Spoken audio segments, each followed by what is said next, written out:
to this week's episode of Experts on Purpose. The special guest we have today is Meera Kothand.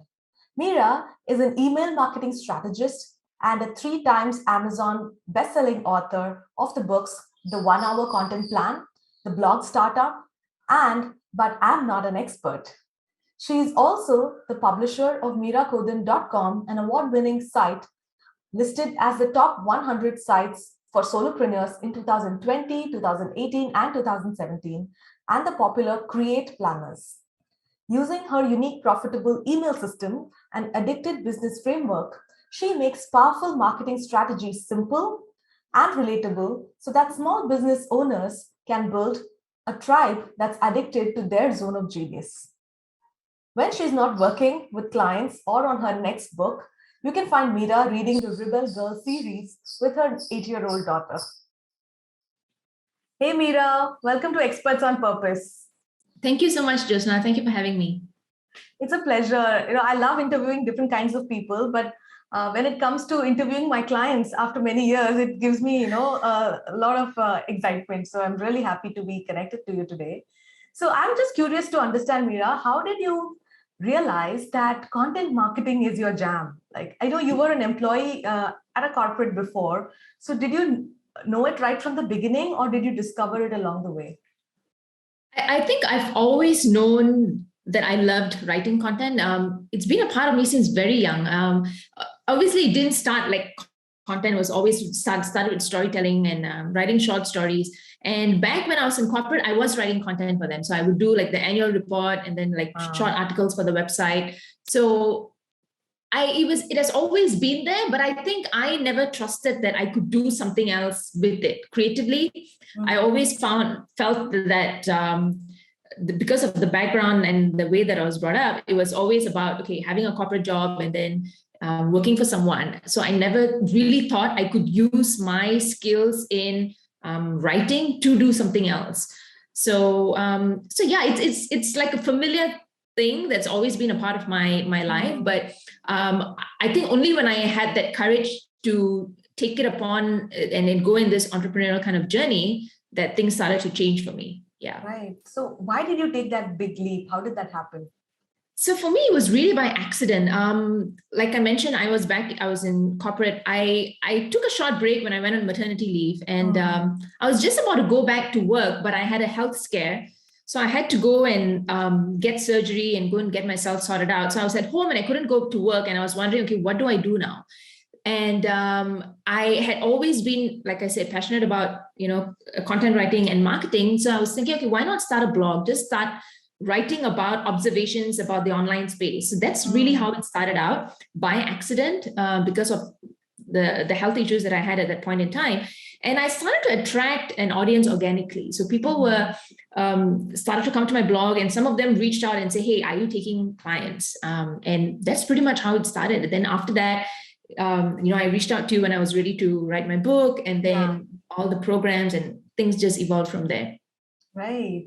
So you started having this audience who started following you organically. Did you first think of providing some services like done for you content writing services for them, or did you immediately get started with products like books and your courses? I did a little bit of one-on-one coaching. Mm-hmm. So I would go in and I would review their website, see their messaging, and help them a little bit with any questions they had about email. So very little bit before I completely pivoted to like courses and books and all that. And the reason is because of the time difference for me. At that point in time, I had my daughter was very young, just like a year and a half, 2. And most of the people I served, the clients I served, were in North America. So the time difference was easily 12 to 15 hours. And I just could not cope with that, having to, manage the home. And then I was doing freelance writing on the side and then doing one-on-one work. So I had to intentionally limit the number of hours I could spend taking on clients one-on-one and having that service. So I was a little bit different, because most people would say they started out doing one-on-one work, but I did it the complete opposite, where I really focused on like the books and the programs and all of that. Yeah, this is very unique, because most people say that when you do one-on-one, you really understand that person's pain point, and then it's easier to create a course for them. So how did you have this intuition that these are probably the challenges that my audience are dealing with. So this is probably what I should create for them. Actually, there's so much material out there for you to dig into and you do your research. And I think it really, as long as you are curious about your audience and you're curious about what they are going through, it's very easy to find content. So I like to say, lurk around Facebook groups where I know my audience are hanging out, like people similar to the ones that I want to attract. So lots of Facebook groups, I would just go in and look at the conversation, see what type of questions they're asking. Then I would go on Quora, I don't know how you pronounce it, Quora, that site. I've done people asking questions there. And then I would look at the type of content that people are sharing on Pinterest or social media or LinkedIn. And this would give me an idea that, okay, what are people commenting on? What are people asking? And there's actually a wealth of information out there. So yes, one-on-one work, definitely you get to know your audience very closely because you're interacting with them, but there are lots of other ways to find that information that you need. So a lot of people come to me and say, I don't have an audience, so I don't know what to offer. And I would say all it needs is curiosity and that time to just go around and be willing to just open your eyes and look at the conversations that people are having, because people are already out there asking questions about the things that you want to serve them in. Right. It's just having the willingness to listen. Yeah.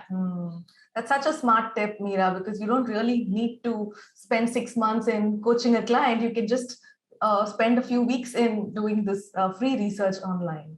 So this is this other question that I keep getting asked, especially when somebody realizes that they are an expert in something and they want to start serving. They ask me, should I write my book now or should I launch my program? Or like in your case, you also have a lot of tools like templates and stuff on your website, right? So which is the first thing that you would recommend somebody launches? Is it the book or something else?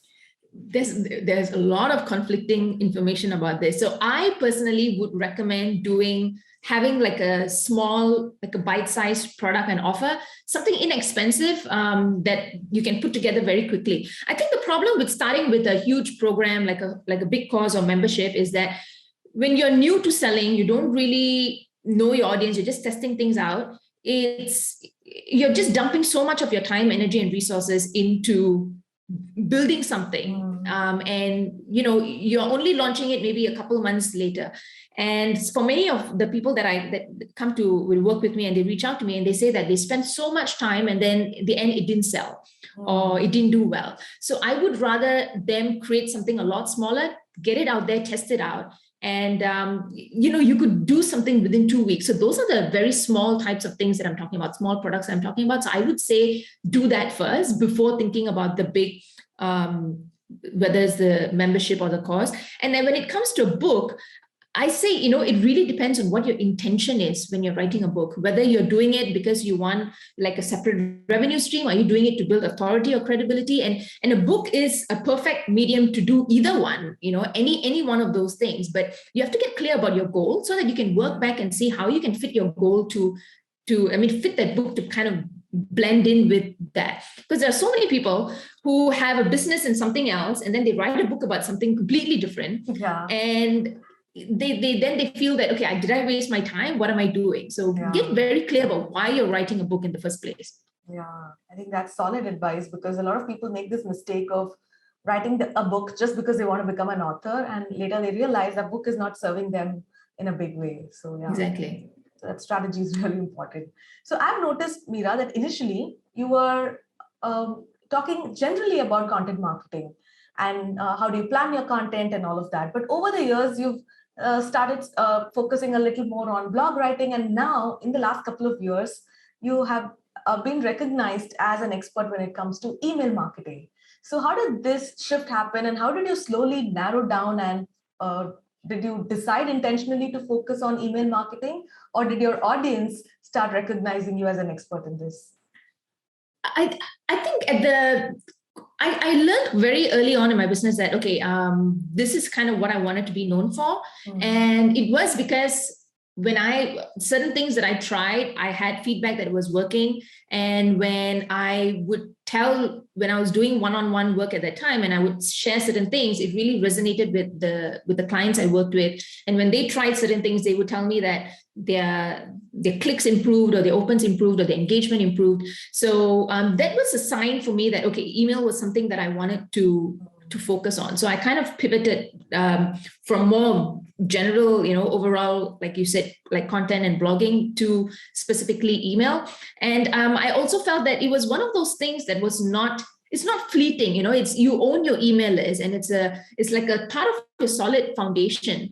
Yeah. And I felt this is one area that would also be challenging, because email is not something that's like how people would say, like, social media is like sexy, it's very interesting, but email is none of those things. But it's still the most profitable marketing channel out there. So I thought it was a challenge, and it's something that I wanted to explore. And so it was, an intentional part of being wanting to be recognized for email. And over time, I had more and more people in my audience have struggles with email as well. So they would ask me questions about email, and the stuff specifically that I wrote about email, the content that I created about email, those were the ones that got a lot of responses. So these were all signs that told me that, okay, it's kind of the right move and the right decision. I think it's a very good decision, because now you're able to serve your audience so well with just one important thing that could be like a solid foundation for their business, right? Yeah, exactly. So also, Meera, most people who teach email marketing, they focus on newsletters, right? And every company has, small or big, they have their newsletter as one of the mandatory things, but they really don't put their mind to it. Whereas you teach a concept called single focus emails, which are, far better when it comes to conversions and engagement. So what are these single focus emails, and how are they different from a typical newsletter? Yeah, so when most people think that, okay, I need to send emails, they immediately say, okay, I'm going to send a newsletter. So they don't have any other options in mind. That's the only thing that they think about. And I think that's the way that we've generally been trained to think of email, because email means newsletter. So a newsletter, maybe just to kind of get on the same page for anyone who's listening, what I'm referring to as a newsletter is typically like a summary of what's been going on in your business. So when a brand sends a newsletter, when a company sends a newsletter, they would have like a short summary, and then they would have different links to what they've been working on, some products that they have, or any other interesting links that they've seen outside.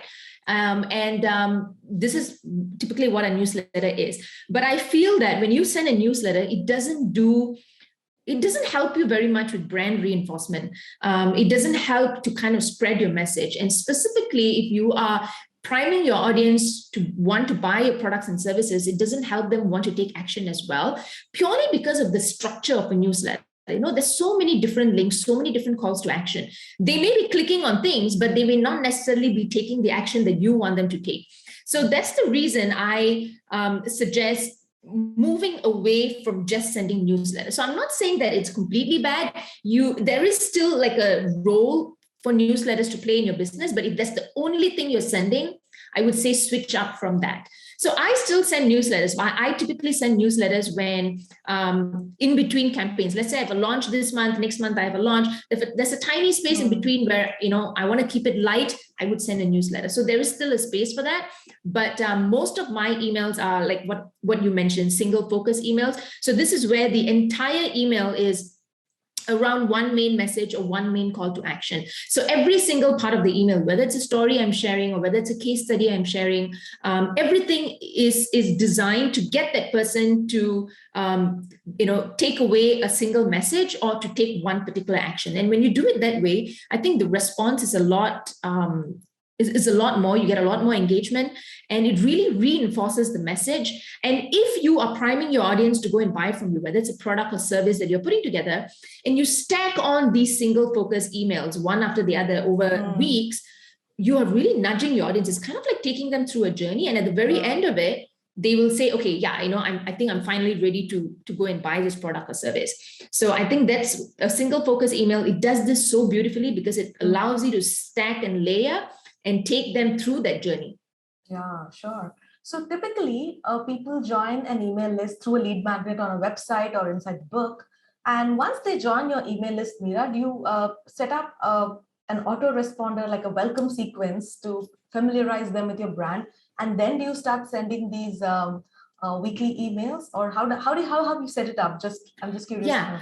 Typically, I always recommend having your welcome email go out first, and then a series of at least 3 to 5 emails in a welcome email series. I do it slightly longer, and it's all about creating an amazing brand experience for that person. Is to introduce them to your world, get them to familiarize themselves with your perspectives, with your messages, before you send out any type of weekly kind of emails. So the newsletter is, not the newsletter, the welcome email series is one where you don't want to have any type of, if you're doing any kind of live launches, you want to keep it out of your welcome email series. So you want to have it something that's evergreen and that would apply whether you're doing it now or in December, anytime.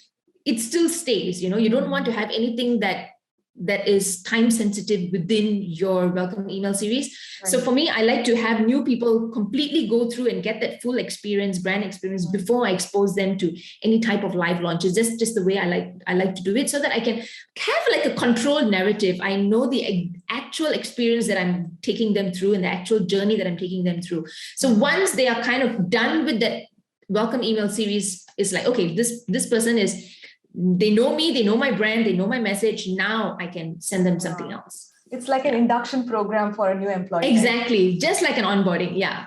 Right. So there is this one problem that I face, which I'm pretty sure that you also face, Meera. See, we are Asians, right? And our market is in North America, most of our clients. Yeah. So how do you ensure that your voice resonates with your audience? Yeah, this is, I had a lot of self-doubt in this area because, I was wondering if the way I speak, would they be able to understand the accent? Would they be able to understand the way I write? And I think ultimately it's fears that were really unfounded. There was no need for me to have those fears at all. It's basically get very clear about your voice. There would definitely be certain words and the way you use certain terms that are different from your audience. But I think as time goes on, they will kind of identify with the way you speak, and you will get clearer on like terms that they are familiar with, and what they mean, and when they're writing back to you. So for me, I was very clear that I did not purposely want to change my brand, my voice, just because I wanted to sound like everyone else in that space, because of the other influences in that space. I was very clear about that. Basically, just stand firm with how you want your voice to kind of show up, and they will actually appreciate you for that. And it would be different from everything else that they've heard. And I think it's more of a positive than a negative. If you're trying to serve an audience that is not in your time zone, doesn't look and sound like you at all, it's more of a positive, I think, because it's going to be refreshing for them to hear a voice that is, out of what is out there. Yeah. It stands out from the rest of the Exactly. crowd. Yeah. Right. That's very reassuring, Meera. Yeah. I also wanted to check with you that a lot of people get started with email marketing, but they, after a few months, they feel that, oh my God, nobody's anyway reading my email. My open rates are horrible and nobody sends clicks or replies. So people get demotivated. And I feel the main reason is that most emails go to somebody's promotion folder or even the spam folder. So how do you make sure it reaches the primary folder and people actually click those emails in the first place? Yeah, I think there's a lot of, there's a little bit of tech involved in this. From what I understand is, if you're sending emails and you have a habit of sending regular emails, and those people have a habit of replying back to you or clicking within your links, it kind of sends a signal to the email delivery services like your Yahoo or your Gmail. It sends them a signal that, okay, this person who's sending an email is so-called trustworthy or credited. And when that happens, more and more, your emails will end up in the primary folder. So if more people that you're sending to are just dragging your emails into spam, or they are not opening and they're not clicking, then it obviously sends a signal that you're not someone that's like trustworthy or credible, and then your emails are going to end up in the promotion folder, or they're going to end up in junk. So this is why I often recommend cleaning your list, because naturally any email list, a portion of it will kind of go stale. Some people will drop off, they will not be engaged anymore. It's just a natural part of it. So you don't have to fear unsubscribes, or you don't have to fear cleaning your list. So every quarter I would suggest having a look at who hasn't opened or engaged with your emails. Just send a very simple re-engagement email. Say, hey, I noticed you haven't opened or clicked. Do you still want to be on my list? If yes, click this link. And when they click, then they get to stay. But if they don't take any action, go ahead and remove them. This keeps your list healthy. It keeps your statistics healthy as well. You would know, okay, whether people like the content, they don't like the content. And, anyone who has just been checking your emails in spam or whatever, you can kind of like get rid of them, so that you keep your score, in a sense, good. And your emails are delivered to the inbox rather than end up in junk or anything like that. Yeah, so true. So we really don't have to worry about the number of people in our email list. The number of engaged people are much more important. Exactly. And I think there's so much of a preoccupation with the numbers, because you can have a huge email list, but if your opens are like 5% or 10%, then like what's the point? And I think when people, there used to be a thing where people would say, okay, how big is your email list or whatever. It's like asking someone about your salary. It's like a sensitive thing. And I think it's ridiculous, because your size doesn't say anything. It's about whether the email list is paying you. It's more about your sales. It's more about the engagement.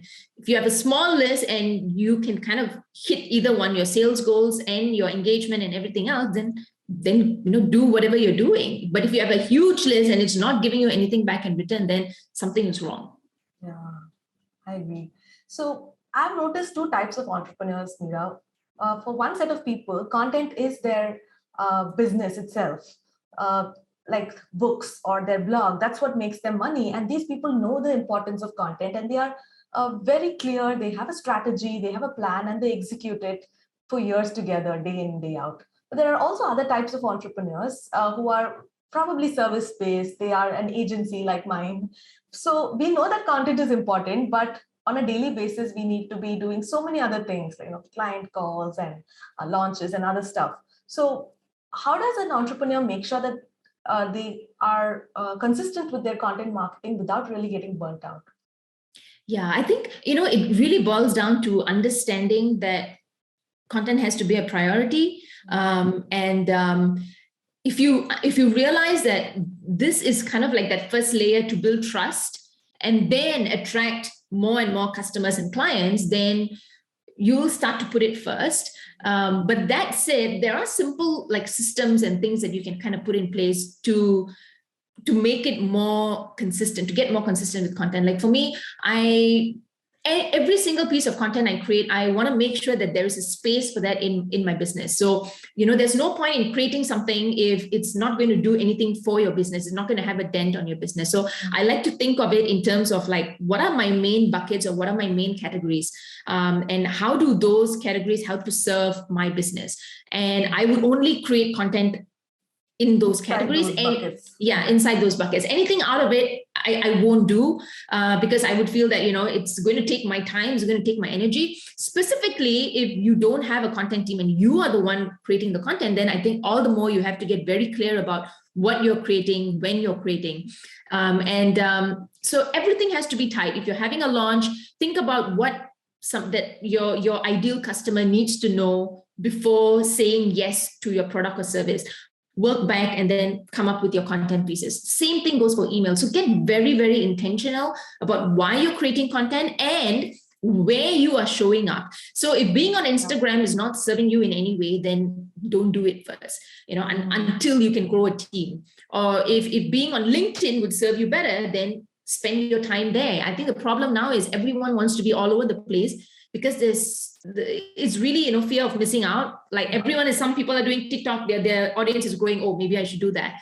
Instagram seems to be working. There's reels, people like it. Maybe I should do that. So it's just really shiny object syndrome. But really drill down about what is actually giving back to you in terms of like traffic or people or ideal clients or customers, and then work on that. So for me, one of those things was I realized that self-publishing was bringing more people to me. And so that's the reason I still kept at that, and it's now it's a consistent part of my business growth and my strategy. So yeah, it's really about drilling down and figuring out what is working and what's not.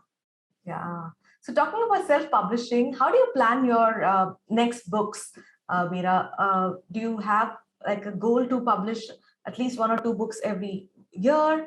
Or how do you really plan that? Because some people, they just write 1 book and then they don't write anything else for the next 10 years. But you are like so consistent with your book launches, and that amazes me. So that's why I'm asking this.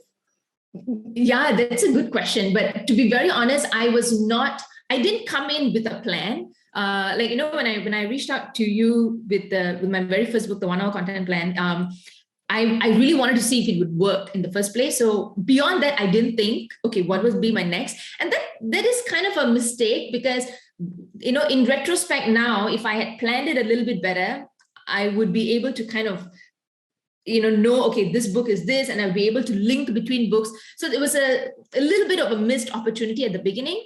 But I tried to correct that along the way. So the first one really for me was figuring out if this was even the pathway for me, whether I enjoyed the process. And I did, and it did well. So I decided, okay, from then on, more people were finding me from that book. And I thought, okay, why not write more? And yes, I plan, I would want to write at least 2 books in a year. And I think I've kind of kept to that timeline. So about 2 books a year. But for me, with the main thing with the book is I would only create it if I feel that there was a space that I can fill. If I feel there's no space, I don't want to just be putting a book out there. So to kind of weed that out and to find out what that gap or space is, that bit of time and energy. And it can be a bit of like a pressure in a sense, because you've built up an audience of people who come to expect certain things of you, so you don't want to just put any book out there. So yeah, I mean, I try to plan like, okay, this year, what are these 2 books? I try to see the year ahead as well and see what I can do, so that I know how to link between books, and I know, okay, what I would need to market the books as well. So in generally, this is how I do it. I plan to have at least 2. Right. And I think that's probably why some of your old books are still on top of the bestseller charts. So whenever I go to Amazon to teach a client, how do you check the bestseller ranking or something, I invariably find one of your books, and I feel so happy about it. And I wonder, how is Meera doing this? Because these are such old books and they are still on top of the bestseller rank. So is it because you're launching new books and they are linked to the old books? Yeah, I mean, whenever you launch a new one, it somehow brings eyeballs to your old ones. And not just that, I think for me, I always make it a point to, wherever I can within my content or within my email list, try and mention the book, because a lot of us, we stop talking about the book as soon as it's out there, like 1-2 weeks after we've published it, and then it's over. And these are habits that sometimes I fall into as well, but I have to remind myself to regularly mention it every now and then. Every now and then, I also have like free workshops or free events where people can kind of join in. And this also brings out the opportunity to share these older books that people may not even know. Like sometimes people on my email list, they're like, what book are you talking about? And I'm like, you've been on my list for this many years, you still don't know. And it is like that. You assume everyone knows, but they don't. So wherever you can, bring up the opportunity to mention your book. And this is how it kind of gets the cycle going, So the new people find books that they haven't read, they leave a review, and then this gets on the radar of some other new people. And and you're spot on. So when you create a new one, it does bring awareness to the older ones that you have as well. Yeah, sure. So the bottom line is keep talking about your books. It's never too late. Right. Yeah. So final question, Meera, what would be your advice to people who are just getting started with content marketing in 2022? What should they do differently this year? Wow. I think the main takeaway is be intentional with everything that you create, whether it's one social media post, one email, or just one simple blog post. Be intentional about why that post has to exist. I mean, does it add to your business? Does it add to the conversation out there? I don't like creating something just because I have to put something out there. I want to make sure that it adds to whatever is out there, and I'm not just rehashing the same thing. So being intentional and seeing where you can add to the conversation, I would say these are like the main two takeaways. Wonderful. So where can people find out more about you, your books, programs, etc.? Yeah, so since we were talking a lot about email, I have a free email course. Awesome. It's called Email List for Newbies. It's at meera.email/course. That's a short link. On Amazon, they can just go and type my name, and I'm going to be there. The first book that you guys designed for me, the 1 Hour Content Plan, that's there as well. And also the other one on email, 300 Email Marketing Tips. Fantastic. We'll have all the links right below in the show notes. Thank you once again, Meera, for coming on Experts on Purpose. Thanks so much, Josna.